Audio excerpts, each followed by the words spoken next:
שלום, ברוכים הבאים, אני מור הקוסם, ברוכים הבאים לסרטוני לימוד הקסמים שלי בטלפתיה.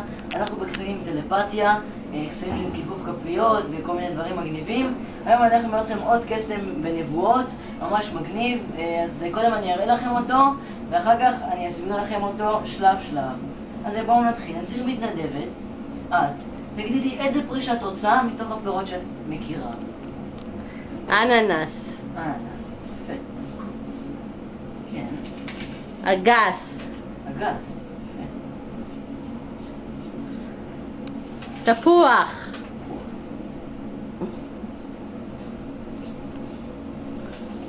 תפוח.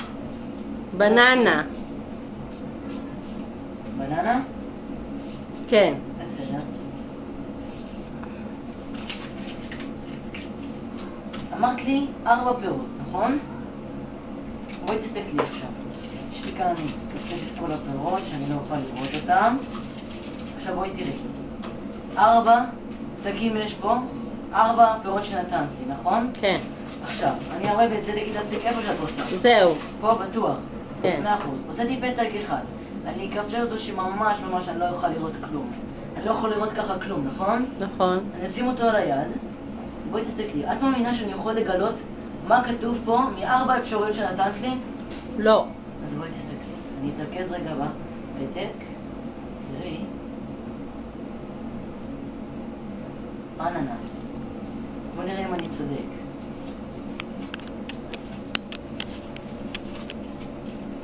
כתוב פה אננס? כן.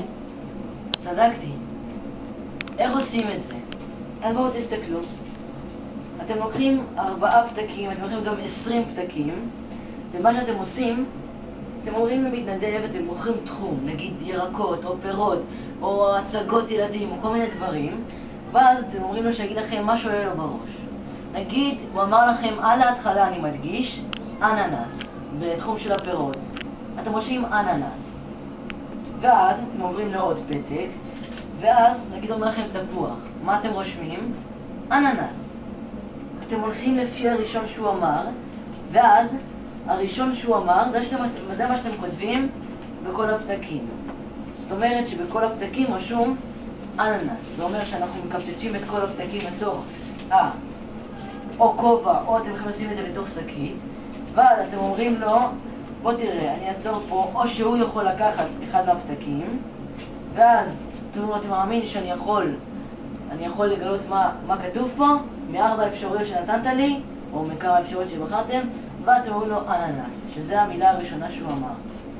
עוד הפעם, אתם לוקחים נגיד 4 פתקים, נגיד התחום הוא ירקות, אז הוא אמר ירק ראשון, אמר נגיד עגבניה, או לא, ניקח משהו יותר פשוט, גזר.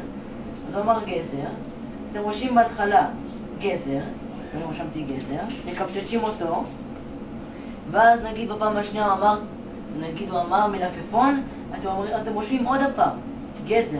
תיזהרו לא להתבלבל ולרשום מלפפון, כי אז זה יהרוס לכם את הקסם. ואז נגיד הוא אמר לכם עגבניה, אתם רושמים גזר, ועכשיו פה צריך להיזהר במילים ארוכות, צריך להראות כאילו אתה כותב עוד דברים, ואז אתה מקפצ'ט את כולם, וכולם כתוב גזר. אתה יכול לשים את זה נגיד בשקית, להגיד למתנדב להכניס את היד ולהוציא איזה פתק שהוא רוצה. נגיד הוא הוציא את הפתק בצורה אקראית את זה, אתם מקפצ'צ'ים אותו, שמים אותו באמצע היד, אומרים לו, אני יכול עכשיו לנחש מה הירק שכתוב פה. ואז אתם משחקים אותה, כאילו אתם יכולים לקרוא את מה שכתוב פה, ואנחנו יודעים שרשום פה גזר, ואז אתם אומרים לו גזר, ואז הוא אומר, אתם מראים לו שרשום גזר, ואז אתם שואלים אותו, צדקתי? הוא אומר לכם כן. קסם מאוד מגניב, אפשר לעשות אותו לחברים, להראות אותו למלא חברים, אני חושב שהוא מאוד יפה. אם לא הבנתם איזה משהו, אתם יכולים לכתוב לי, אבל אני אסביר עוד הפעם, ואני מקווה שתגיבו, זה חשוב, ומקווה שנהנתם. הייתי מור הקוסם, נתראה בסרטון הבא בלימודי טלפתיה.